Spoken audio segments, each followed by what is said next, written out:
بسم اللہ الرحمن الرحیم نحمدہ و نصلی علی رسولہ الکریم اما بعد فاعوذ باللہ من الشیطان الرجیم بسم اللہ الرحمن الرحیم۔ ہر جمعرات کو مجلس ہوتی ہے، آپ لوگوں کو پتہ ہے، اور مجلس رکھنے کا مقصد یہ ہے کہ اللہ تعالیٰ کے قریب ہونا ذکر اذکار کے ذریعے سے، اور جو حدیث بیان ہوتی ہے اس سے کچھ سیکھ سکیں ہم لوگ آپ صلی اللہ علیہ وسلم کی زندگی کو، کہ میرے نبی نے اپنی زندگی میں جو چیزیں ہمیں بتلائی ہیں اس کے اوپر ہم عمل کر سکیں، اس کو سمجھ سکیں، سیکھ سکیں۔ اور جمعرات کو مجلس رکھنے کا مقصد بھی یہی ہے کہ شب جمعہ ہے، بابرکت رات ہے، اس رات میں فائدے ہوتے ہیں، اس رات میں دعائیں قبول ہوتی ہیں، اللہ تعالیٰ سب کے لیے آسانیاں فرماتے ہیں۔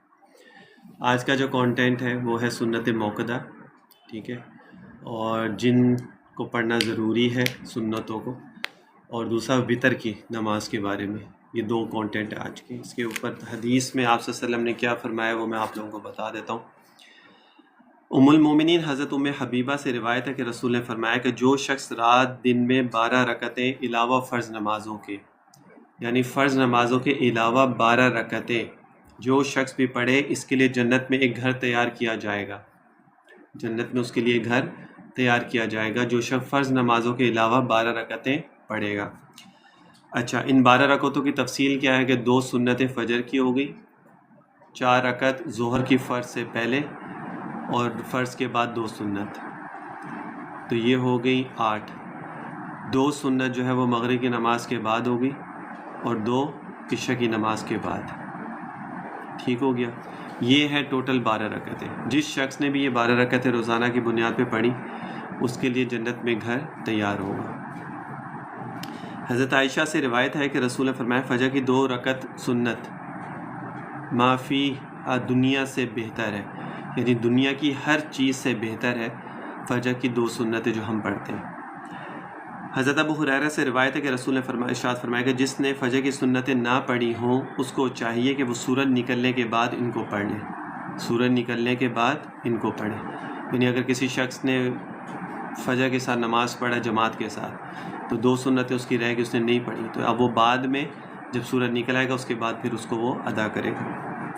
ام المومنین حضرت عائشہ سے روایت ہے کہ رسول کا معمول تھا کہ ظہر سے پہلے کی 4 رکعتیں جب آپ نے نہیں پڑھی ہوتی تو فرض نماز کے بعد، ظہر کی فرض نماز کے بعد پھر آپ ان 4 رکعتوں کو پڑھا کرتے تھے، آپ چھوڑتے نہیں تھے۔ تو اس سے معلوم ہوا کہ اس کی کتنی فضیلت ہے، اس کی کتنی فضیلت ہے کہ اگر آپ نے پہلے نہیں پڑھ سکے تو بعد میں پھر آپ اس کو پڑھا کرتے تھے۔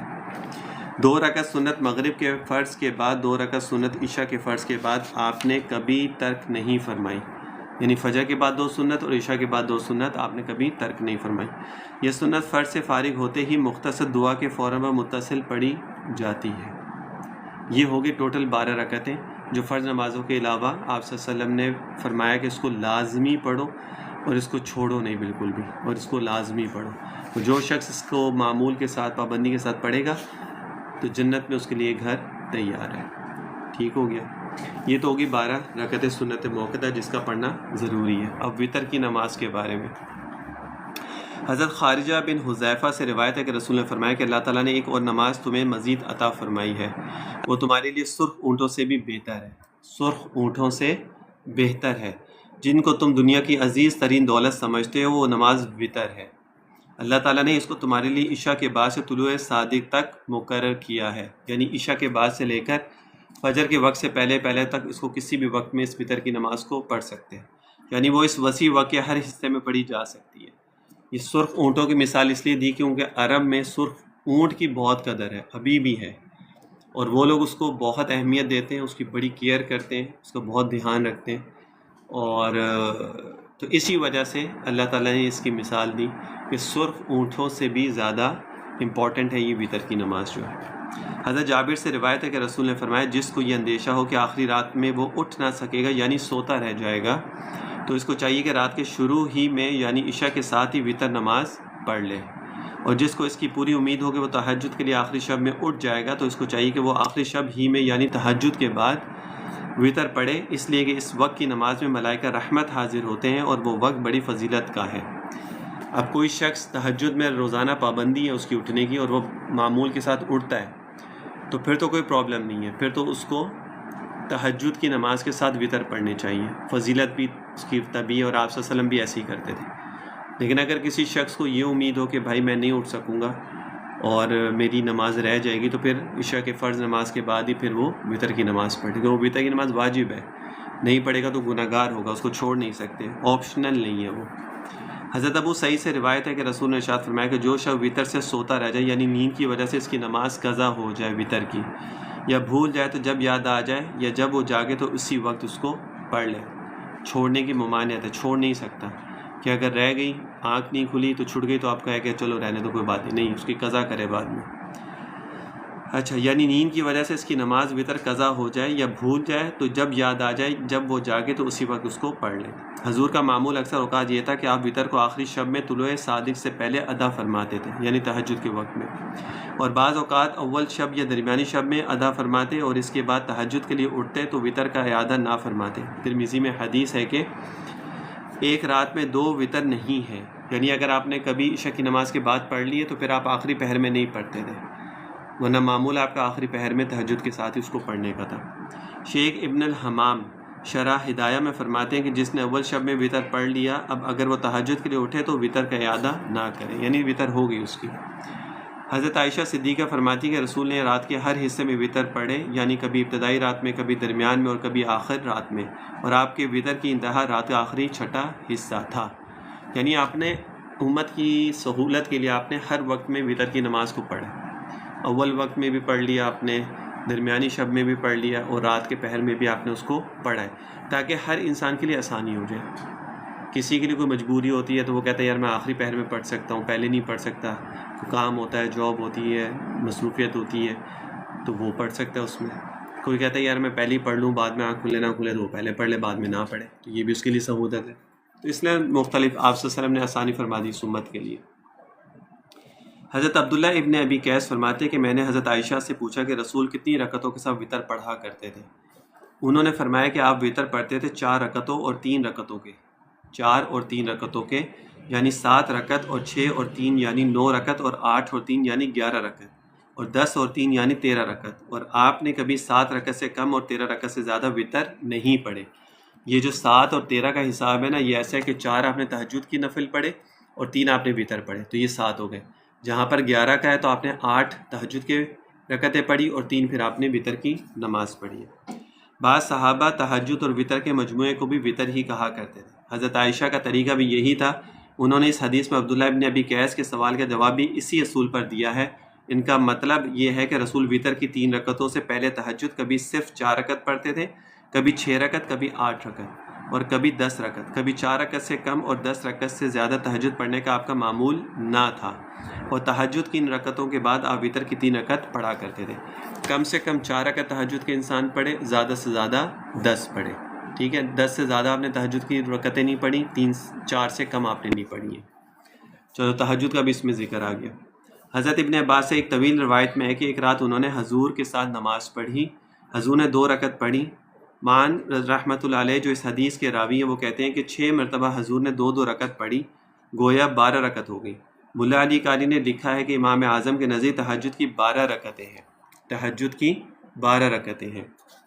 پھر وتر پڑھ کر لیٹ گئے۔ صبح کی نماز کے لیے جب بلال رضی اللہ تعالیٰ عنہ بلانے آئے تو 2 رکعت سنت مختصر قرات سے پڑھ کر صبح کی نماز کے لیے تشریف لے گئے۔ تو مختلف روایتیں ہیں، مختلف رکعات ہیں جو میرے نبی نے پڑھی ہیں، لیکن کم سے کم 4 ہے اور زیادہ سے زیادہ 10 ہے، اور 3 وتر الگ ہیں اس کے علاوہ۔ عبدالعزیز بن جریج تابعی رحمۃ اللہ علیہ بیان کرتے ہیں کہ ہم نے ام المومنین حضرت عائشہ سے دریافت کیا کہ رسول وتر میں کون کون سی صورتیں پڑھتے تھے۔ انہوں نے فرمایا کہ پہلی رکعت میں آپ سبح اسم ربک الاعلیٰ پڑھتے تھے، اور دوسری رکعت میں سورۃ الکافرون پڑھتے تھے، اور تیسری رکعت میں سورۃ الاخلاص پڑھتے تھے۔ یہ سنت عمل ہو گیا میرے نبی کا وتر کی صورتیں پڑھنے کا۔ پہلی رکعت میں سبح اسم ربک الاعلیٰ سورۃ الاعلیٰ، دوسری رکعت میں سورۃ الکافرون، اور تیسری رکعت میں سورہ اخلاص۔ اب اگر کسی کو سورۃ الاعلیٰ نہیں آتی، شروع کی 3 آیتیں بھی اگر وہ یاد کر لیں، سبح اسم ربک الاعلیٰ الذی خلق فسوی والذی قدر فہدی، 3 آیتیں بھی اگر کوئی یاد کر لیتا ہے اور اس کو پہلی رکعت میں پڑھ لیتا ہے تو رکعت تو اس کی ہو جائے گی۔ کم سے کم 3 آیتیں ہوتی ہیں، چھوٹی آیتیں ہوں، اور اگر بڑی آیت ہے تو وہ ایک بھی کافی ہوتی ہے، 3-4 لائنوں کی ہو تو وہ بھی پڑھ سکتے ہیں۔ تو اگر کوئی 3 رکعت بھی پہلی رکعت میں پڑھ لیتا ہے اور دوسری رکعت میں سورۃ الکافرون تو سب کو یاد ہوتی ہے، اور پھر تیسری رکعت میں سورہ اخلاص وہ بھی سب کو یاد ہوتی ہے، تو اس طرح کر کے بھی اگر کوئی شخص پڑھ لیتا ہے وطر کی نماز میں تو انشاءاللہ تعالیٰ اس کی سنت جو ہے نا، سنت عمل وہ ادا ہو جائے گا. یعنی جس طرح میرے نبی پہلی رکعت میں سورۃ الاعلیٰ، دوسری میں کافرون، تیسری میں سورہ اخلاص پڑھتے تھے.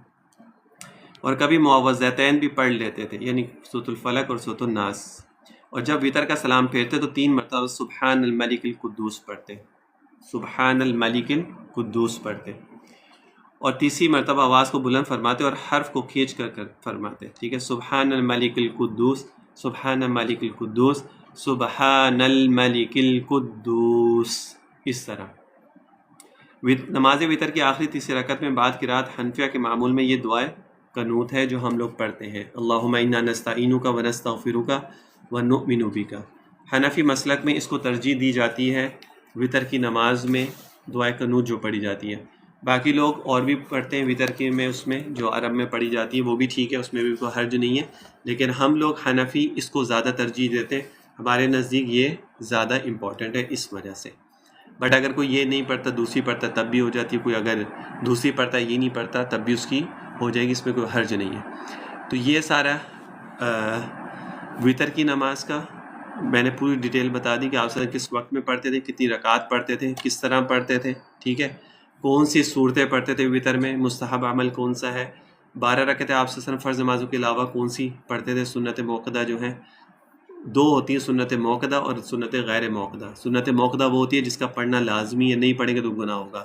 سنت غیر موقدہ وہ ہوتی ہے جو آپشنل ہوتی ہے، پڑھو تو پڑھ لو، نہیں پڑھو تو کوئی بات نہیں، لیکن پڑھو گے تو ثواب ملے گا. کیونکہ قیامت والے دن جب انسان کے فرائض میں کمی ہوگی تو یہ سنتیں ہی اور نفل نماز جو ہے، سنت و نفل نماز جو ہے یہ انسان کے فرائض کو پورا کرے گی. ٹھیک ہے، تو اس وجہ سے اگر وقت ہے کوئی پرابلم نہیں ہے اور فارغ بھی ہیں تو پھر پوری نماز پڑھا کریں. کبھی کوئی مجبوری ہے، کوئی عذر ہے، کہیں جانا ہے یا کوئی بھی مسئلہ ہے تو پھر اس کے بعد جو ہے وہ چھوڑ سکتے ہیں اس کو. ٹھیک ہے، لیکن کسی عذر سے، باقی ویسے اس کو پڑھنی چاہیے. تو یہ تھا آج کا جو تھا وطر کی نماز کا بھی میں نے بتا دیا اور سنت موقدہ کے بھی بتا دیا. ٹھیک ہے، اللہ تعالیٰ سے دعا ہے کہ اللہ تعالیٰ ہمیں اس کے اوپر عمل کرنے کی توفیق عطا فرمائے.